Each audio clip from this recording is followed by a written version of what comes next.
Bonsoir mes amis, je suis autant ravi de l'occasion de faire votre connaissance pour notre première soirée ici à Toledo. J'ai confiance que ce sera un grand moment pour nous tous, un réveil dans nos cœurs de la grâce de Dieu et de sa puissance se faisant connaître à nouveau parmi son peuple. J'ai attendu impatiemment ce moment depuis que j'étais à Cleveland l'année passée. On m'avait parlé de Toledo ici et c'est ma première fois d'être dans cette ville. Je m'étais dit que je pourrais une fois venir et Frère Baxter m'a dit que je venais ici. J'étais très content d'avoir l'occasion de venir faire connaissance avec de nouveaux amis et de rencontrer les anciens. Et j'espère que notre séjour de 6 soirées ici nous procurera de la joie à vous et à moi-même. Et je sais que ce sera le cas pour moi. Ça l'est déjà ici, rien que d'être ici. Et par-dessus tout, j'espère que Dieu guérira chaque malade et chaque infirme qui viendront au milieu de nous. Je crois qu'il le fera. Si seulement nous pouvons avoir foi en lui, l'œuvre est achevée. Et maintenant, je vois qu'il fait très chaud et c'est moite. Mais nous ne pouvons pas contrôler le temps, c'est Dieu qui le fait. Et je suis heureux d'être au service de Dieu et qu'il fasse très froid ou très chaud. Cela importe peu du moment qu'il est là.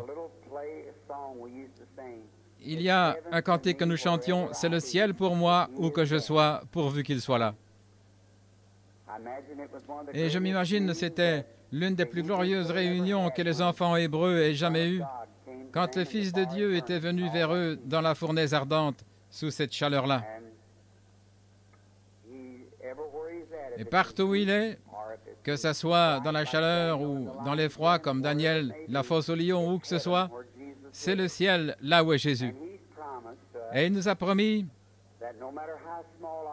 que, peu importe la petitesse de notre Église, là même où 2 ou 3 sont assemblés en mon nom, je serai au milieu d'eux. Ainsi, dans cette assemblée ce soir, de peut-être 2000 personnes, je suis sûr qu'il accomplit sa parole d'être avec nous. Eh bien, si nous pouvons trouver grâce à ses yeux, je crois qu'il se manifestera à nous et nous fera savoir qu'il est ici par sa présence surnaturelle, peut-être dans des sphères qui peuvent paraître un peu étranges à certains d'entre nous. Mais Jésus-Christ est le même hier, aujourd'hui, éternellement. Et sa puissance est illimitée. Et sa présence est toujours là. Maintenant, pour un soir d'ouverture, m'entendez-vous très bien? Est-ce que l'acoustique, là au fond, m'entendez-vous bien? Pouvez-vous lever la main? C'est bien. Très bien. Maintenant, je ne suis pas un très bon... Avoir une très bonne voix, peut-être qu'on est sur le point d'augmenter un petit peu. Frère Baxter a pratiquement assez de voix pour nous deux. Alors, on doit diminuer le volume pour lui et l'augmenter pour moi.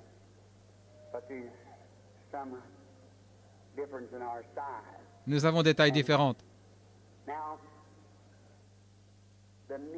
Maintenant, la réunion sera ce que vous le déterminerez dans votre cœur. Sur ces 6 soirées, ça peut être une grande bénédiction pour vous, ou ça peut être un grand obstacle pour vous. Ça peut être un temps où tous ces gens assis ici dans ces fauteuils peuvent retrouver la liberté, marcher dans la rue. Ça peut être la délivrance pour ceux qui sont dans ces civières, pour ceux qui souffrent du cancer et des maladies de cœur, tous ceux qui sont ici derrière. Ça peut être une délivrance pour chacun de vous. Maintenant, si Dieu m'aide pour vous faire savoir combien cela est simple, alors recevez-le. Je désire lire ce passage des Écritures familier à beaucoup parmi nous. C'est concernant l'Ancien Testament. à propos du prophète Moïse. Dieu l'envoie pour conduire les enfants d'Israël, et on trouve ça au chapitre 23, et c'est à partir du verset 20 dans Exode. Exode 23, verset 20. Je vais lire la première partie du verset 23. « Voici, j'envoie un ange devant toi pour te protéger en chemin et pour te faire arriver au lieu que j'ai préparé. Prends garde à lui, obéis à sa voix, ne le provoque pas, parce qu'il ne pardonnera pas vos transgressions, car mon nom est en lui. Mais si tu obéis à sa voix, et si tu fais tout ce que je te dirai, je serai l'ennemi de tes ennemis et l'adversaire de tes adversaires, car mon ange marchera devant toi. » Inclinons la tête un moment. Notre Père céleste, cela ravit nos cœurs ce soir de savoir que tu es encore Jéhovah, le même Père céleste qui était au commencement. Tu es ici à la fin et tu seras toujours le même Christ. Et nous te remercions pour ton amour divin envers l'humanité. Et alors que nos cœurs méditent sur ce sujet ce soir, nous nous rappelons qu'un jour, nous étions étrangers, séparés de Dieu, sans miséricorde, sans Dieu, sans Christ, étrangers dans le monde, étrangers à Dieu, sans justice. Mais au temps convenable, alors que nous n'avons rien eu à faire avec cela, Christ, par son amour, mourut, lui, l'innocent pour les coupables, nous amenons maintenant à la pleine connaissance, à la stature des fils de Dieu. Ce que nous serons n'apparaît pas encore, mais nous savons que nous le verrons, car nous aurons un corps semblable à son propre corps glorieux. Nous le verrons tel qu'il est, libre de maladie, libre du péché, libre de la mort. Oh, combien nous gémissons dans notre esprit d'être revêtus de ces corps immortels.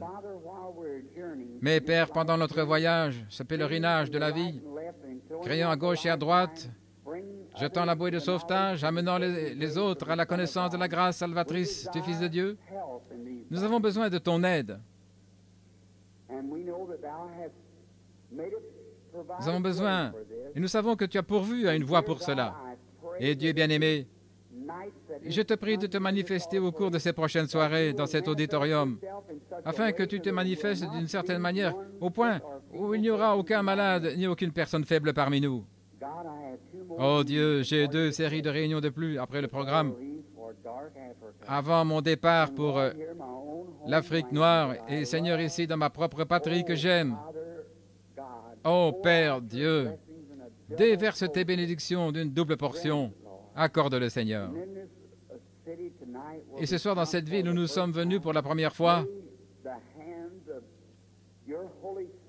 que les mains de ton Saint-Fils soient étendues avec tendre miséricorde et qu'elles embrassent chaque malade, chaque pécheur et les amènent à toi, Seigneur, pour le salut et la guérison. Et que l'ange de Dieu, qui m'a nourri depuis le jour de ma venue sur terre et qui est ici ce soir, manifeste Christ à l'audience d'une telle manière que rien ne manquera dans la réunion. Que la foi soit si élevée qu'elle prédomine sur chaque maladie et chaque affliction dans la salle. Et que le nom du Seigneur Jésus soit magnifié dans cette ville au point qu'éclatera un réveil à l'ancienne mode qui partira de cette ville jusque dans tous les pays. Accorde le Seigneur, juste avant la venue du juste, celui dont nous attendons impatiemment la venue. Aide-moi, Seigneur, les quelques moments qui viennent maintenant, alors que je parle à l'assistance, donne-moi les paroles qui encourageront la foi. Nous le demandons au nom de ton Fils, Jésus, notre Sauveur. Amen.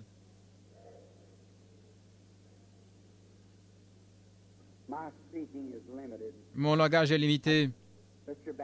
Monsieur Baxter est un orateur. Mais le premier soir, je prends généralement un peu plus de temps que d'habitude, car je viens du remue-ménage de la journée pour commencer une réunion. Et ça fait un bon bout de temps que je tiens des réunions et je suis fatigué et épuisé. Mais je consacre toujours la première soirée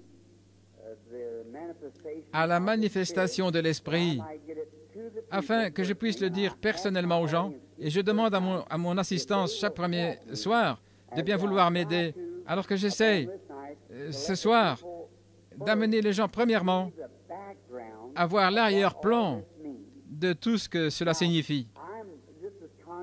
Je suis tout aussi conscient que vous, qu'il y a beaucoup de fanatisme attaché à la guérison divine et à la religion que nous appelons la religion chrétienne aujourd'hui. Mais beaucoup parmi vous qui êtes chrétiens, vous savez qu'il y a des fanatiques. Mais cela ne retranche pas à Christ, cela ne fait qu'ajouter à Christ.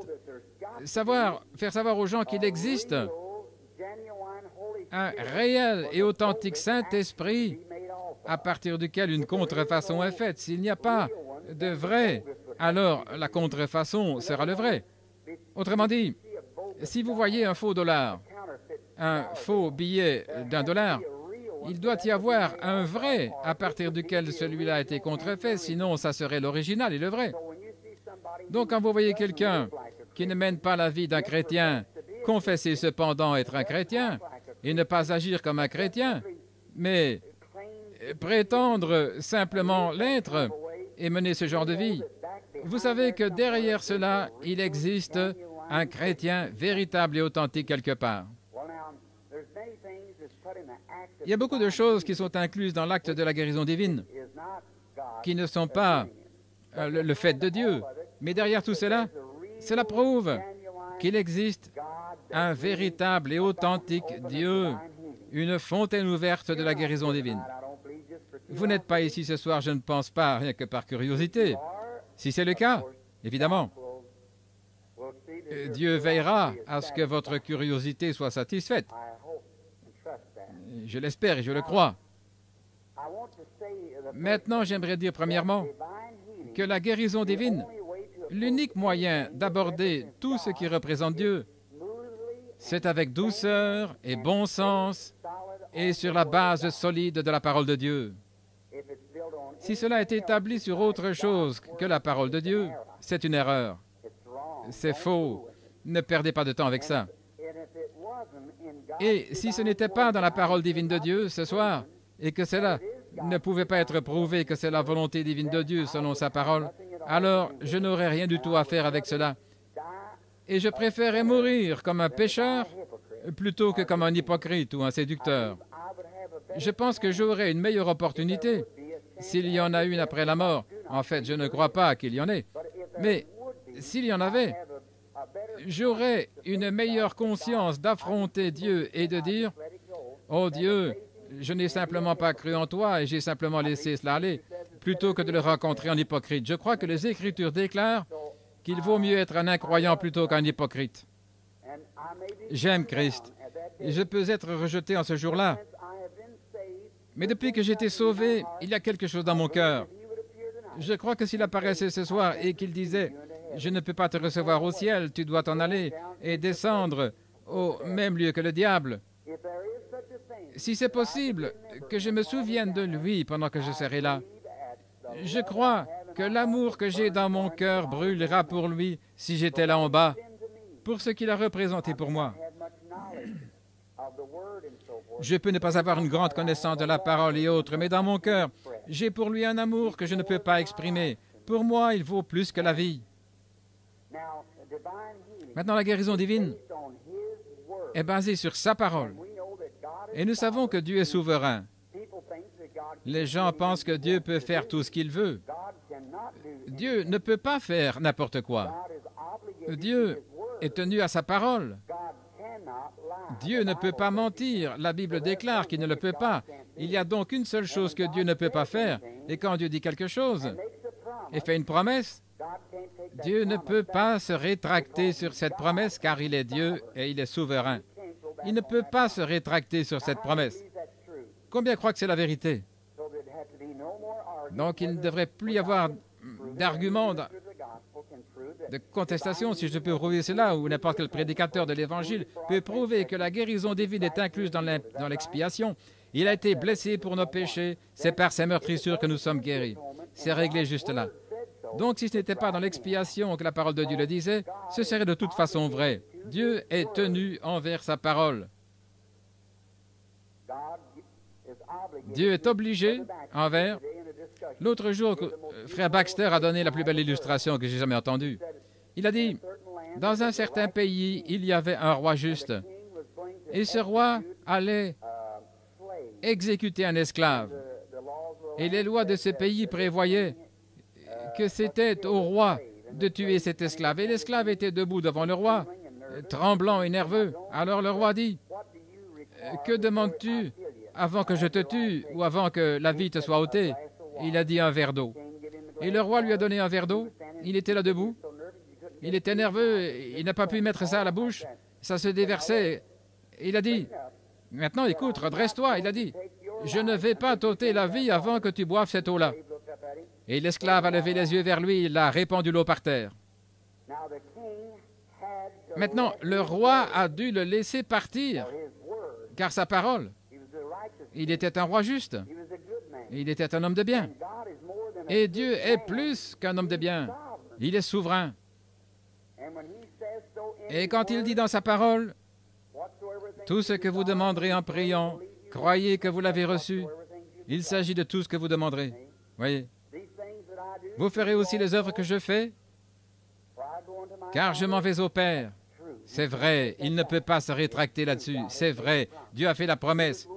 Il a été blessé pour nos péchés et par ses meurtrissures, nous avons été guéris. C'est vrai. Maintenant, juste brièvement maintenant, quand Jésus-Christ, il est venu ôter le péché. Vous le croyez, n'est-ce pas? Très bien. Maintenant, la maladie est un attribut du péché. Avant d'avoir commis le péché, nous n'avions pas de maladie.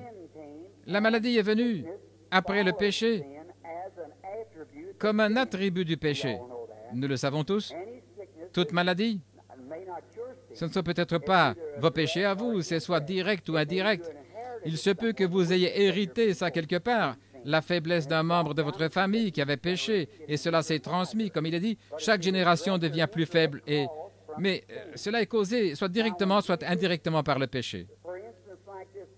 Quand Jésus, un exemple, si un gros serpent était ici ou quelque chose d'immense me saisissait par le flanc avec sa patte et me faisait mal avec sa patte, eh bien, ce n'est pas nécessaire pour moi de couper la patte de cet animal-là.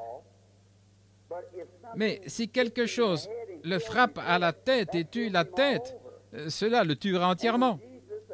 Et quand Jésus a fait l'expiation pour le péché, il a tué le péché et chacun de ses attributs. Il a tué le serpent à la tête. Croyez-vous cela? Eh bien, c'est vrai. Alors, s'il a fait l'expiation pour le péché, il a fait l'expiation pour la maladie, parce que la maladie est secondaire. C'est un attribut du péché. Nos inquiétudes, nos ennuis, nos peurs, et toutes ces choses sont des attributs du péché. Maintenant, quand Jésus est mort au calvaire, il a réglé pour toujours la question du péché devant le Père, car il était un sacrifice parfait pour notre péché. Il était notre parent rédempteur. Vous, les érudits de la Bible, vous savez de quoi je parle. Comme Boaz devait être un parent rédempteur pour racheter les biens perdus de Ruth. Et il devait donner un témoignage en public. Et puis, tout ce qui appartenait à Ruth lui a été échu quand il a racheté toute sa possession. En rachetant Naomi, eh bien, il a acquis Ruth, ce qui est le type de l'épouse des gentils, et ainsi de suite. Mais il était un parent rédempteur. Dieu, qui est sous la forme de l'Esprit, s'est voilé dans un corps de chair qui était son Fils Jésus-Christ. Et Dieu était en Christ, réconciliant le monde avec lui-même. Et il est devenu le parent des êtres humains, afin de subir la peine qu'il avait prononcée sur l'être humain lui-même. Et il est devenu parent et rédempteur. En d'autres termes, c'est comme ceci. Nous avons été placés dans un magasin de prêt sur gage du diable et Jésus a payé le prix pour nous en faire sortir. Le prix est déjà payé. Quand Jésus est mort au calvaire, il a sauvé chaque pécheur qui était dans le monde ou qui pourrait jamais être dans le monde en ce qui concerne Dieu. Maintenant, Vous n'avez pas été sauvé il y a 10 ans, ou il y a 2 ans, ou il y a 3 ans. Je n'ai pas été sauvé il y a 17 ans. J'ai été sauvé il y a 2000 ans. Mais j'ai accepté cela il y a 17 ans. Jésus n'est pas descendu mourir juste pour moi ou mourir juste pour vous. Il a réglé la question du péché. Mais cela ne nous fera jamais un quelconque bien avant que nous l'acceptions. Il s'agit de votre acceptation comme votre sauveur personnel. Et c'est par la foi que vous recevez cela et que vous le croyez. Dans Hébreux 3:1, la Bible déclare qu'il est le souverain sacrificateur de notre confession. Il est assis à la droite du Père, intercédant pour nous sur base de notre confession. Maintenant, rappelez-vous, ce n'est pas combien vous criez, combien vous vous repentez, ce n'est pas combien fort vous pouvez crier à Dieu, ce n'est pas combien vous pouvez être sincère, c'est votre foi que vous avez quand vous venez à lui. Il ne vous sauve pas sur mérite de votre prière, il ne vous sauve pas sur mérite de votre justice, il vous sauve sur la base des mérites de votre foi. C'est par la foi que vous êtes sauvés au moyen de la grâce. Vous venez à l'autel, conscient d'être un pécheur, et vous regrettez vos péchés, vous vous repentez de ce que vous avez fait, et vous pouvez rester là et crier semaine après semaine. Et cela ne vous sauvera jamais tant que vous ne croyez pas dans votre cœur que vous êtes sauvé. Est-ce vrai? Et alors vous le confessez. Il ne peut rien faire pour vous avant que vous le confessiez. Est-ce correct? Parce qu'il est le souverain sacrificateur de, conjonction, de votre confession. Il ne peut rien faire. Si vous me confessez devant les hommes, je vous confesserai devant le Père. Est-ce vrai? Ce que vous dites que j'ai fait ici pour vous, c'est ce que je dirai au Père, ce que j'ai fait pour vous. Il est le souverain sacrificateur. Comprenez-vous ça, jeunes gens? Le souverain sacrificateur de votre confession. Il est assis ici intercédant sur base de ma confession et j'ai le droit de confesser qu'il a fait pour moi tout ce qui relève des bénédictions rédemptrices. Vous y voilà. Quelles étaient les bénédictions rédemptrices? Il a été blessé pour nos transgressions, brisé pour nos iniquités. Le châtiment de notre paix est tombé sur lui et par ses meurtrissures nous sommes guéris. C'est la possession de chaque croyant. C'est à moi. Savez-vous ce que je découvre dans mes voyages? Je dis ceci avec humilité. Je trouve 2 catégories de gens. L'une, ce sont les fondamentalistes, l'autre, les gens du plein évangile. Ce sont tous les deux des catégories de braves gens. Mais voilà le problème. Les fondamentalistes savent ce qu'ils sont côté position en Christ, mais ils n'ont pas assez de foi pour exercer cela. Et les gens du plein évangile ont beaucoup de foi, mais ils ne savent pas ce qu'ils sont. C'est vrai. C'est juste comme un homme qui a beaucoup d'argent à la banque, mais qui ne sait pas comment remplir un chèque. Et l'autre n'a pas d'argent à la banque, mais il sait remplir un chèque. Si jamais je peux les rassembler, si vous savez que vous êtes un fils ou une fille de Dieu et qu'une provision a été versée au calvaire, vous avez un chéquier en main. Écrivez-y tout ce que vous voulez. Dieu a promis de s'en occuper. C'est en banque, la provision a été versée au calvaire. Votre salut, le baptême du Saint-Esprit, vos ennuis et tout, c'est parti. Et chacun de vous peut être parfaitement rétabli, car votre rédemption est déjà acquise devant Dieu. Et il est assis à la droite de Dieu pour intercéder sur base de votre confession. Je suis un baptiste, mais je suis un baptiste pentecôtiste. J'ai le Saint-Esprit. Cela a donc un peu changé mes habitudes. Mais regardez, frère, cela me pousse pratiquement à crier, de penser que j'ai droit à tout ce pourquoi il est mort. Il a approvisionné le compte au calvaire et il me donne un chéquier. Il a écrit, il a dit, écris tout ce que tu veux, je m'en occuperai. Envoie-le-moi simplement. Oh là là, c'est merveilleux. Le voilà. Eh bien, comment être sauvé? Présentons cela à la manière des enfants afin que chaque croyant, peu importe ce que vous êtes, de quelle église vous êtes membre, et votre pasteur, s'il est un homme juste, il vous dira que vous ne pouvez être sauvé que par la foi, pas par les œuvres, par la foi. Donc, vous croyez qu'il vous a sauvé. Premièrement, cela vient du cœur. Vous croyez cela ensuite, vous vous avancez, vous confessez cela et vous dites, j'accepte Jésus comme mon sauveur personnel, je crois qu'il m'a sauvé. Et il n'y a rien de physique au monde que vous pouvez présenter pour prouver que vous êtes sauvé. Vos yeux ont la même couleur, Vous portez la même chemise? Vous sortez, le vieux gang dit, oh, il n'y a rien là. Mais vous croyez qu'il y a quelque chose qui s'est passé. Maintenant, si vous dites, eh bien, je vais voir comment cela opère, ça ne marchera jamais tant que vous ne continuez pas à garder votre témoignage. Vous croyez que vous êtes sauvé, vous agissez comme étant sauvé, vous dites que vous êtes sauvé, et vous vous associez avec ceux qui sont sauvés. Et cela produit le salut, est-ce vrai? Et c'est la même chose pour la guérison divine. Vous croyez que vous êtes guéri, vous agissez comme étant guéri par lui. Vous dites, et il est le souverain sacrificateur de votre confession pour confirmer tout ce que vous confessez qu'il a fait devant le Père. Voilà, c'est ça. J'ai vu le cancer, le sarcome, et frères, les rois et les chefs des nations et de la terre ne pourront pas taxer ça de fanatisme, vous le savez. Mais c'est la vérité, comme je me tiens ici, c'est la vérité éternelle de Dieu. Quand vous croyez cela et que vous agissez sur base de votre foi, Dieu le fera s'accomplir. Maintenant, il n'y a personne. Il a dit, eh bien, je peux vous imposer les mains, j'ai la puissance dans mes mains pour vous guérir. Eh bien, quand quelqu'un dit ça, souvenez-vous, cette personne est en train de dire quelque chose de faux. Il n'y a personne au monde qui peut guérir quelqu'un. La guérison vient seulement du Dieu Tout-Puissant. Même Jésus-Christ ne prétendait pas être un guérisseur. Il disait, ce n'est pas moi qui fais les œuvres, c'est mon Père qui demeure en moi. C'est lui qui fait les œuvres. Or, si le Fils de Dieu n'a pas prétendu être un guérisseur divin, combien moins un homme? Personne ne peut faire ce que Christ a déjà fait. Nul ne peut vous sauver. Peu importe combien il a prié pour vous, vous êtes sauvés seulement par la foi. Et personne ne peut vous guérir. Vous êtes guéris uniquement par la foi. Maintenant, vous devriez lire la parole et vous n'avez même pas à avoir un prédicateur. Vous vous tenez simplement là, lisant la parole et vous la croyez. Mais Dieu est amour. Et il envoie des prédicateurs, il loin des prédicateurs, et ceux-ci prêchent la parole, ils voient cela dans la parole, ils prêchent le baptême de l'Esprit, la nouvelle naissance, et vous croyez cela, vous l'acceptez, et vous êtes nés de nouveau, est-ce vrai? Maintenant, vous devez croire la guérison divine.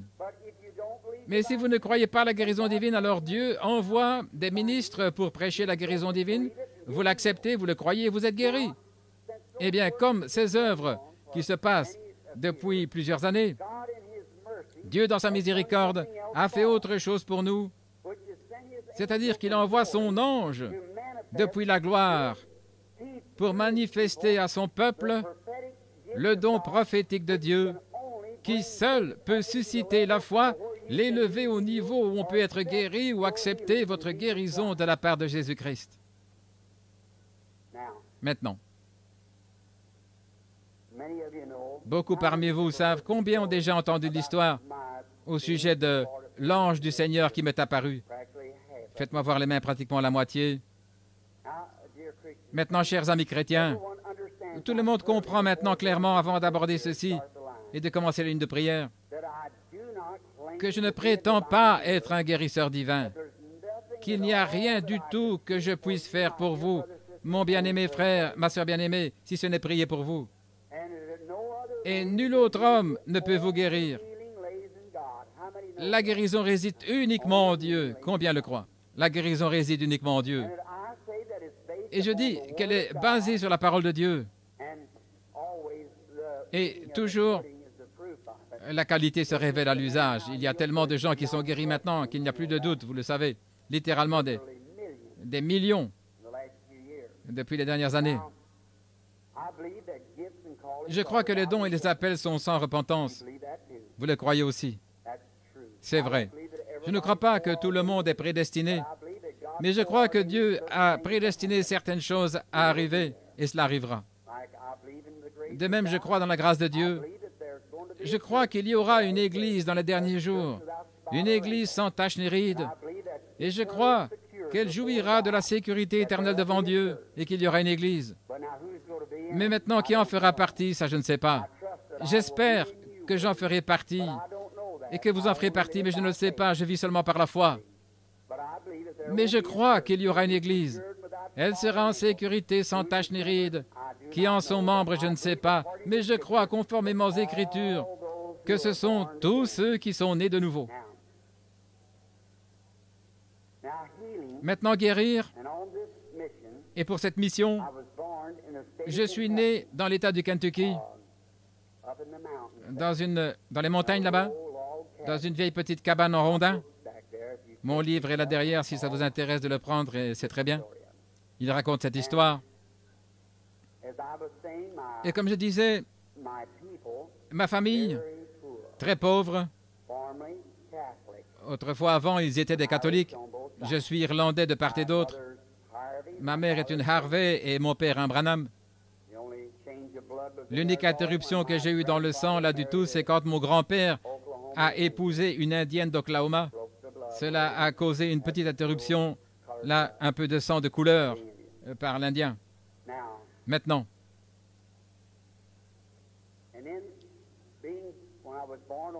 quand je suis né le 6 avril 1909, vers 5 heures du matin, nous habitions dans une petite cabane. On en a la photo là dans le livre. Nous n'avions pas de fenêtres comme vous en avez, vous qui habitez dans de belles maisons. Nous avions juste une porte qu'on poussait comme ça, comme une petite fenêtre, vous savez. Je ne pense pas que vous tous, vous ayez déjà vu quelque chose de pareil dans cette contrée. Mais une drôle de petite fenêtre qu'on pousse. Il était la voix de celui qui crie dans le désert. Croyez-vous cela? Dieu parla à Jérémie. Avant que je t'eusse formé dans le ventre de ta mère, je te connaissais. Je t'avais consacré, je t'avais établi prophète des nations avant qu'il fût sorti du sein de sa mère. Croyez-vous cela? Alors vous devez croire à la prédestination. C'est la grâce. Ce n'est pas par un choix, c'est par la grâce de Dieu. L'unique moyen pour moi d'enseigner ceci et de savoir que c'est vrai, c'est par les Écritures. Je ne sais pas. Pourquoi? Plus tard, ça commençait simplement à venir. Ça révélait des choses. Il y a probablement des gens ici de Jeffersonville, de cette petite ville. Des mois avant que des choses arrivent. Mon organisateur à l'estrade, des semaines avant que des choses se produisent, je les vois. C'est tout aussi naturel que vous êtes assis là. Et comme j'étais un prédicateur baptiste, j'en parlais aux membres de mon clergé, à mes anciens et autres. Ils ont dit, « Garde-toi de cela, Billy. N'aie rien à faire avec cela. Cela se passait il y a des centaines d'années. Nous vivons dans un autre âge. » Cela continuait ainsi. Ça devenait plus fort. J'avais une petite église à Jeffersonville. Je n'étais pas pris en charge par l'église. Je travaillais comme garde-chasse de l'Indiana. J'étais un patrouilleur sur les lignes haute tension. J'ai travaillé toute ma vie. Je n'ai jamais prélevé une offrande. Et je travaillais, j'étais pasteur d'une église. Ce n'est pas parce que les gens ne voulaient pas prendre soin de moi, mais j'étais capable de travailler. Et pourquoi ne pas travailler? Des années s'écoulèrent. Peut-être dans quelques jours, je vais essayer de vous raconter cette histoire, peut-être le dimanche après-midi ou à un autre moment. Je n'aimerais pas prendre trop de votre temps en vous gardant dans une salle surchauffée, mais je dois vous donner une toile de fond afin que vous sachiez ce qu'il en est. Et j'aimerais que vous le racontiez aux autres. Si vous entendez des critiques, j'aimerais que vous le racontiez aux autres afin qu'ils sachent. Quand je fus converti, cela devint plus qu'avant. Ça avait été prédit, l'inondation de 1937, alors que des centaines de personnes qui se tenaient là se moquaient, avaient détourné la tête. Et il y avait un niveau d'eau de 22 pieds par rapport au niveau des rues. Eh bien, je me suis tenu là. Ils ont dit, ce garçon est devenu fou. Et quelques jours après, il y avait 22 pieds d'eau au-dessus de Spring Street à Jeffersonville. Cela montrait simplement des choses tout au long de la vie. Puis quand j'ai reçu le baptême du Saint-Esprit, cela est devenu plus fort qu'avant. Je n'avais jamais constaté trop cela. Mais un jour, et les gens me disaient, oublie ça. Et j'essayais d'éviter cela. Et je suis allé dans une petite cabane. J'étais scout en chef de la troupe baptiste de Jeffersonville pendant les années. Et là, au camp des scouts, je suis allé là, j'avais une petite cabane, et j'étais allé prier. Et parfois, je priais toute la nuit. Et peut-être un jour et une nuit. Et alors que j'étais là, ce soir-là, vers 2 ou 3 heures du matin, je demandais à Dieu de ne plus jamais laisser cela m'apparaître. Et je disais, peut-être que j'agis mal. Et la première fois de ma vie, de jamais comprendre cela pour moi. Et j'ai dit, les gens disaient, eh bien, ça doit être les œuvres du diable. Et alors que j'essayais de m'en débarrasser, alors je pensais, eh bien, écoutez, Les Écritures ne m'étaient jamais venues à l'esprit, mais quand Jésus est né en Judée,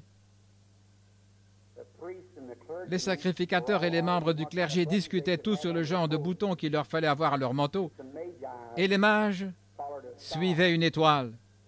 Cette étoile était passée par-dessus chaque observatoire, chaque planétarium. Personne n'avait vu cette étoile à part ces 3 mages. Est-ce vrai? Vous n'avez aucun écrit là-dessus dans l'histoire. Les croyants et tous marchaient dans les rues de Jérusalem et de Bethléem, mais personne à part les mages n'a vu cela. Cela était envoyé aux mages qui attendaient que l'étoile de Jacob se lève. Pourquoi les sacrificateurs et les saints hommes n'ont-ils pas vu cela? Ce n'était pas pour eux. Et puis, quand j'ai vu, eut l'âge et fut oint par Dieu pour aller accomplir les bonnes œuvres, aussitôt qu'il s'est mis à chasser les démons. Vous savez ce que les sacrificateurs et les membres du clergé ont dit? Il est Belzébul. Il a un démon, ce qui veut dire un spirit. Comme il connaissait ce qui était dans les cœurs des gens, il a dit, il ne faisait que lire leurs pensées. Il est Belzébul, est-ce vrai? Il chasse les démons par Belzébul. Et nous savons tous que c'est un spirit, le prince des démons. C'est ainsi qu'il connaît ces choses. Il est le prince des démons. Quand Paul et Barnabas descendaient là, Paul et Silas, une drôle de petite diseuse de bonne aventure, étaient là dans la rue et disaient, « Eh bien, ces hommes-là, ces membres du clergé disaient, « Eh bien, ces hommes sont du diable, et ils bouleverseront le monde, ce sont des imposteurs. » Mais cette drôle de diseuse de bonne aventure a dit, « Ces hommes sont des hommes de Dieu, et ils nous annoncent la voie de la vie. » Et Paul a réprimandé cet esprit en la chassant d'elle, l'esprit de divination. Et j'ai dit, c'est pareil aujourd'hui. Ces hommes manquent de reconnaître cela. Et j'ai dit, oh Dieu, si je suis dans l'erreur, pardonne-moi. Et aussitôt que j'avais offert ma prière, j'ai vu une lumière briller par terre. J'ai levé les yeux, et là au-dessus, il y avait cette lumière qui tourbillonnait, se tenant toujours là, tourbillonnant. Mais c'était la première fois de toute ma vie. Cela m'a parlé des centaines de fois. Mais cela est venu en marchant et j'ai entendu quelqu'un marcher. J'ai regardé comme ça. Cela m'a effrayé. Cela vous effrayerait. Ça s'est avancé. Pas une vision. Tout aussi naturel que je le suis. Un homme d'environ 90 kilos est venu. Il avait les bras croisés. C'était un homme d'apparence forte, au visage paisible, très calme. Il avait des cheveux noirs qui lui retombaient sur les épaules. Un visage lisse, il s'est avancé vers moi, il m'a regardé d'un air pathétique et il a dit « N'aie pas peur. » Quand j'ai entendu cette voix, j'ai reconnu que c'était la même voix qui avait dit « Ne fume pas, ne bois pas. » C'était la même voix. Il a dit « Je suis envoyé de la présence du Dieu Tout-Puissant pour te dire que ta naissance particulière et ta vie particulière, c'est pour indiquer que tu dois prier pour les malades et amener ceci au monde. Si tu amènes les gens à te croire et que tu es sincère, rien ne résistera à ta prière. Et tu iras dans toutes les parties du monde. Des rois, des chefs et des grands hommes viendront pour qu'on prie pour eux. Et de grandes choses, de grands signes, de grandes œuvres s'accompliront. » J'ai dit, « Seigneur, je ne suis pas instruit, j'ai une instruction d'école primaire. Je suis avec les membres de ma famille et nous sommes tous pauvres. Et je ne peux pas prêcher, je ne peux pas. » J'ai dit, « Je n'en serai pas capable. Les gens ne me croiront pas. Je ne pourrai pas contrôler mes mots ni rien. En d'autres termes, si les gens me croyaient. » Il a dit, « Je serai avec toi. » Et j'ai dit, « Mais ils ne croiront pas, Seigneur. » Il a dit, « Comme le prophète Moïse a reçu 2 signes pour confirmer son appel, il te sera donné 2 signes. » Il a dit, « Ces visions que tu as eues au cours de ta vie te seront données. Premièrement, tu tiendras les gens par la main et tu n'auras rien à dire de toi-même. Mais a-t-il dit, il dira aux gens ce qui cloche, les maladies dont ils souffrent. Et s'ils ne croient pas cela, il arrivera que tu leur diras la chose même et le secret de leur cœur. Et par cela, ils croiront. » Et j'ai dit, « Quand cela viendra-t-il? » Vous voyez, je doutais. Il a dit, « Ne comprends-tu pas? » Il a dit, « Concernant Jésus-Christ notre Seigneur. »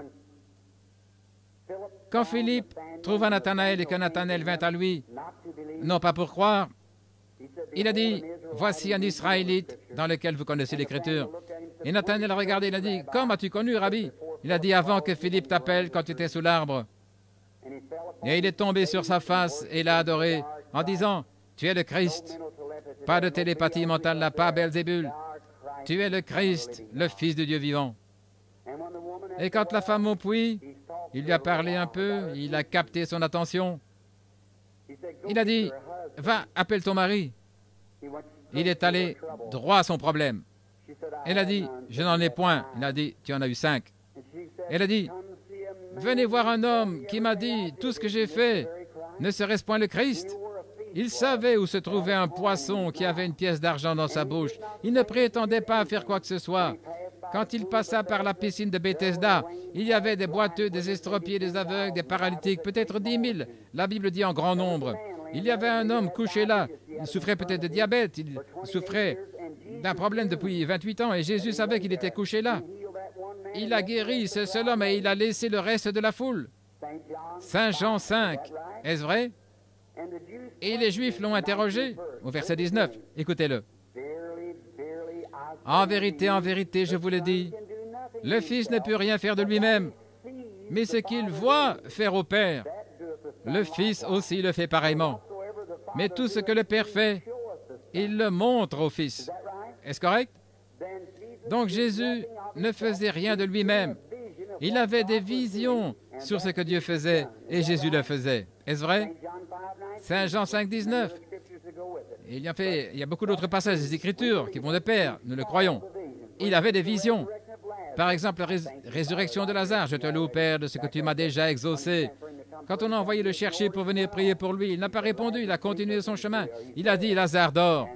Il est mort. À cause de vous, je me réjouis de ce que je n'étais pas là, mais je vais le réveiller. Voyez-vous? Cela supposait qu'il savait déjà ce que le Père lui avait dit. Il a dit en ses propres mots qu'il ne faisait rien avant que le Père lui ait montré. L'ange de Dieu a déclaré cela et Jésus-Christ a dit, « Vous ferez aussi les œuvres que je fais. » Croyez-vous cela? Si donc il ne pouvait rien faire, il ne s'attribuait le mérite pour rien, il ne faisait que ce que le Père lui montrait de faire, et ça réglait la question. Alors cet esprit qui était sur lui, il est parti encore un peu de temps et vous ne me verrez plus. Le monde ne me verra plus, mais vous, vous me verrez, car je serai avec vous et même en vous, jusqu'à la fin du monde. Est-ce vrai?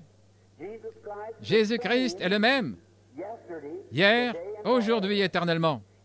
Si je disais, c'est moi qui accomplis ces choses, je serais un menteur. Je dis que ce n'est pas moi qui les accomplis. Je dis que Jésus-Christ me les montre par sa grâce souveraine et sa miséricorde souveraine. Non pas pour moi, car ce n'est pas ma guérison, c'est votre guérison.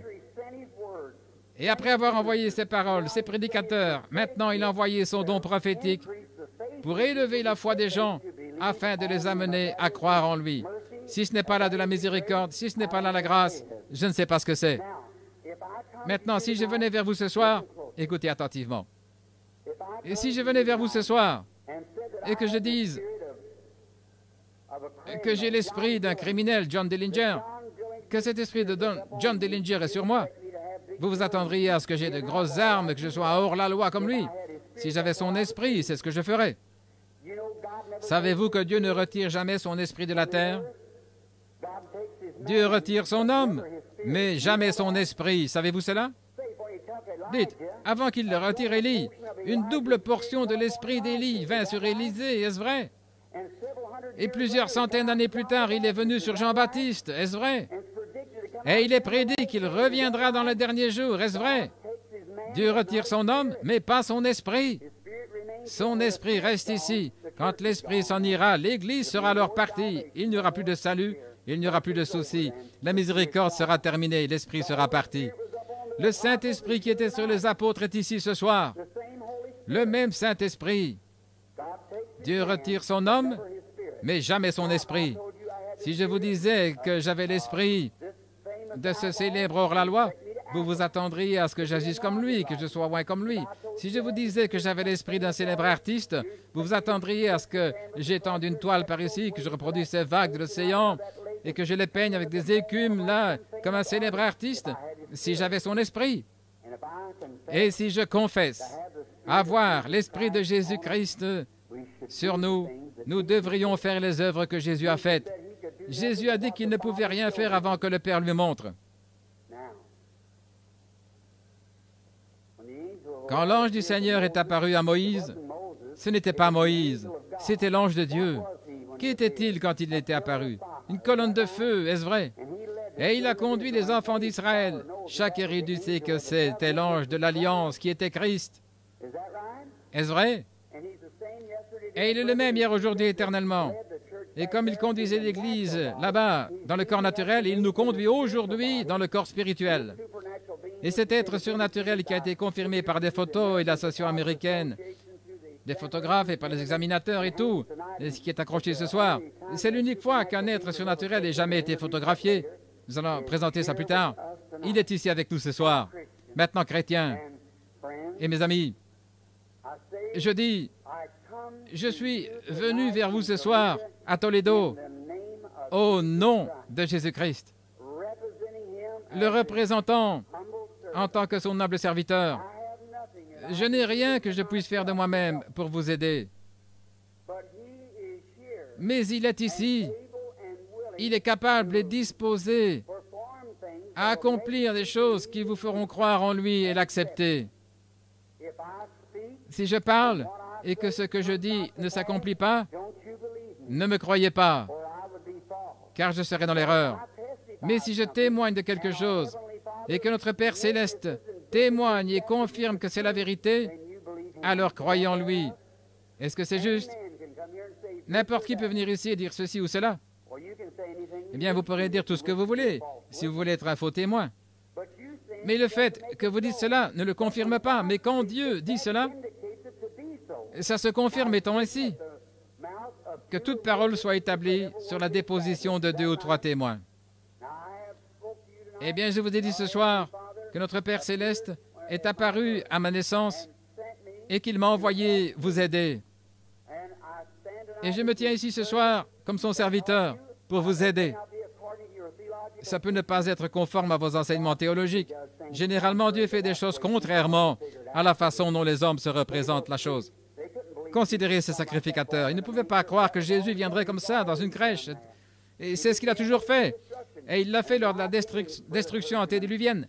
À mon avis, frères, membres du clergé, quand Jésus apparaîtra la 2e fois, ce sera tout à fait différent de ce que nous sommes représentés. Il le cache aux yeux des sages et des intelligents, et il le révèle aux enfants qui veulent apprendre. C'est spirituellement qu'on le comprend. Que le Seigneur vous bénisse. C'est ma prière de tout mon cœur. Je n'ai aucun moyen de guérir. Mais quand les individus montent à l'estrade ou sont assis dans l'assistance, nous distribuons des cartes de prière pour éviter qu'une grande agitation se déclenche. Nous avons été floués, vous n'avez pas donné l'occasion d'entrer dans la ligne. Chaque jour, nous distribuons des cartes de prière et nous appelons simplement à partir de quelque part, là, dans le tas de cartes de cette nuit-là. Voyez-vous, ce n'est pas nécessaire. Cela permet seulement de mettre quelques personnes dans la ligne et nous prions pour elles. Et je dis ceci avec la Bible sur mon cœur.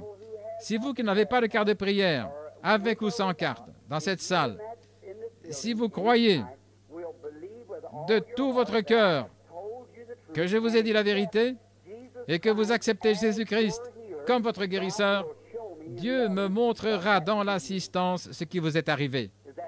Est-ce que c'est loyal? C'est ce que je dis au nom de notre Seigneur Jésus. Non pas que je prétende être quelque chose moi-même. Je suis le moindre parmi vous. Je ne dis pas cela pour faire l'humble. Je le dis du fond du cœur. Beaucoup, vous teniez au coin de ces rues sans rien à manger. Vous éleviez vos enfants avec quelques miettes qui vous étaient données pour paver le chemin pour ceci. S'il y a un quelconque crédit, cela vous est attribué. Je ne fais que suivre le chemin que vous avez pavé. Ainsi, frères, s'il vous plaît, reconnaissez le don de Dieu, non pas parce que c'est moi. Ce n'est pas juste avec moi, c'est avec vous. C'est vous. Je suis peut-être capable de voir, je suis peut-être né dans ce but-là, et c'est en fait ça. Mais la bénédiction est pour vous, l'individu. Croyez donc cela. Ne laissez pas cela passer à côté de vous, l'heure approche. Nous avons juste un temps court. J'aimerais que vous croyiez ceci de ma part. Croyez que je vous ai dit la vérité. Croyez-vous en Dieu le Père? Croyez-vous dans le Fils Jésus-Christ? Croyez-vous dans le Saint-Esprit? C'est merveilleux. Cela fait de vous un chrétien. Mais pour tirer profit de ce don divin, cet ange, c'est peut-être le même qui était sur l'eau de la piscine, je ne sais pas. C'est peut-être le même qui était avec Paul. Quelqu'un a dit, il n'y avait pas d'ange dans le Nouveau Testament, c'est le Saint-Esprit qui conduisait l'Église. C'est vrai. Mes frères, les anges sont toujours des esprits au service dans chaque âge. Croyez-vous qu'il y a des anges dans le Nouveau Testament? Qu'en est-il de Philippe? Qu'est-ce qui lui est apparu? Est-ce le Saint-Esprit ou l'ange du Seigneur qui lui avait dit d'aller au désert de Gaza? L'ange du Seigneur, est-ce vrai? Combien croient que Pierre avait le Saint-Esprit? Était-ce le Saint-Esprit ou l'ange du Seigneur alors qu'on tenait une réunion de prière chez les Jean-Marc qui avait brillé comme une lumière. C'était sur lui comme ça l'a touché, ça a brisé les chaînes, ça l'a fait sortir. C'était l'ange du Seigneur. Combien croient que Saint Paul avait le Saint-Esprit? Après 14 jours et 14 nuits sur l'océan, sans étoiles, sans lune ni rien, il était là, dans la cale, et il n'y avait plus d'espoir d'être sauvé. Il a dit, « Homme, frère, prenez bon courage, car l'ange de Dieu que je sers s'est tenu à mes côtés hier soir, et il m'a dit qu'il n'y aurait pas de perte de vies humaines. C'est pourquoi je crois en Dieu, il en sera comme il m'a été dit. » Je ne dirai pas que j'ai de la sagesse, il a dit, « C'est l'ange de Dieu que je sers. » Combien croient que Jean le Révélateur avait le Saint-Esprit? Moi, Jésus, j'ai envoyé mon ange pour attester ces choses. Est-ce vrai? Et tout le livre de l'Apocalypse a été montré à Jean par l'ange du Seigneur. Est-ce vrai? Et Jean s'est prosterné pour adorer l'ange. Et l'ange a dit, « Garde-toi de le faire, car je suis l'un de tes compagnons, les prophètes. » Est-ce vrai? L'esprit prophétique qui était sur les prophètes au cours de l'âge était là, prophétisant par Jean, lui montrant par un ange. Et ce même esprit est dans la salle ce soir. Maintenant, si vous avez les yeux voilés, comme Balaam d'autrefois, au point même qu'un mulet muet a vu l'ange se tenant sur le chemin, puisse Dieu ôter le voile ce soir et nous ouvrir tous les yeux, comme il a ouvert ceux de Géasi, là, à Dothan, quand Élie avait dit, « Ceux qui sont avec nous sont en plus grand nombre que ceux qui sont avec... » Il a dit, « Eh bien, nous sommes qu'à 2. » Et regardez les Philistins. Il a dit, « Oh Dieu, ouvre les yeux de ce jeune homme. » Et autour de ce prophète se tenaient des chars de feu et les collines étaient embrasées et des anges de feu. Est-ce vrai? Il est le même, hier, aujourd'hui, éternellement. Ne cherchez pas à comprendre, acceptez-le simplement. J'aimerais que vous croyiez en Dieu, j'aimerais que vous croyiez en Christ, j'aimerais que vous croyiez le Saint-Esprit, et j'aimerais que vous me croyiez. Maintenant, vous pouvez croire en eux, et ne pas croire que je vous ai dit la vérité. Vous n'en tirerez jamais aucun profit. Savez-vous cela? Ce sont les mêmes personnes qui croyaient en Dieu et qui étaient zélées pour Dieu qui ont tué Jésus. Mais Jésus a dit, croyez en Dieu, croyez aussi en moi. Est-ce vrai? C'étaient des croyants en Dieu, ils croyaient en son Père, mais ils devaient croire qu'il était le Fils envoyé du Père. Est-ce vrai? Non pas le Père, mais qu'il était le Fils envoyé du Père. Je ne suis ni le Père, ni le Fils, ni le Saint-Esprit. Je suis un homme, votre frère, confirmé, un ministère confirmé par un être surnaturel. Pas moi, mais l'ange du Seigneur, venu de la part de Dieu, pour vous apporter ses bénédictions. Est-ce que cette lampe électrique là peut dire, regardez quel grand câble je suis? Le câble n'a rien à voir avec cela. C'est le courant qui passe dans le câble qui produit la lumière. Ce n'est pas le câble. Et je suis comme le câble. Voyez-vous, je n'ai pas ma propre lumière avant qu'on allume quelque part ailleurs. Voyez-vous que je rends la louange à Jésus-Christ et Dieu. Ce n'est pas moi-même, c'est lui. Croyez. Et maintenant, à la fin de la réunion ce soir, si les secrets des cœurs ne sont pas révélés, si les malades ne sont pas guéris, si les aveugles ne voient pas, si les secrets ne sont pas dévoilés et que vos maladies ne sont pas dénoncées par les puissants du Dieu Tout-Puissant, alors vous pourrez dire que Frère Branham est un faux prophète. Mais si c'est la vérité et que Dieu confirme que c'est la vérité, alors acceptez Jésus comme votre sauveur, votre guérisseur. Donnez-lui toute la louange et toute la gloire. Allez vivre pour lui le reste de vos jours, disant aux autres combien il est bon. C'est assez loyal, n'est-ce pas? Que Dieu soit avec vous, c'est ma prière. Très bien, courbons la tête. Si notre frère organiste veut bien venir à l'orgue. Oh Dieu, il fait chaud dans la salle. Beaucoup de ses bien-aimés sont assis à s'éventer.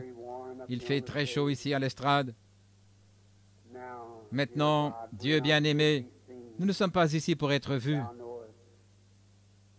Tu sais que ton service n'est en aucun cas du spectacle, Seigneur. Ce n'est pas non plus un spectacle de variété. C'est la puissance de Dieu pour le salut.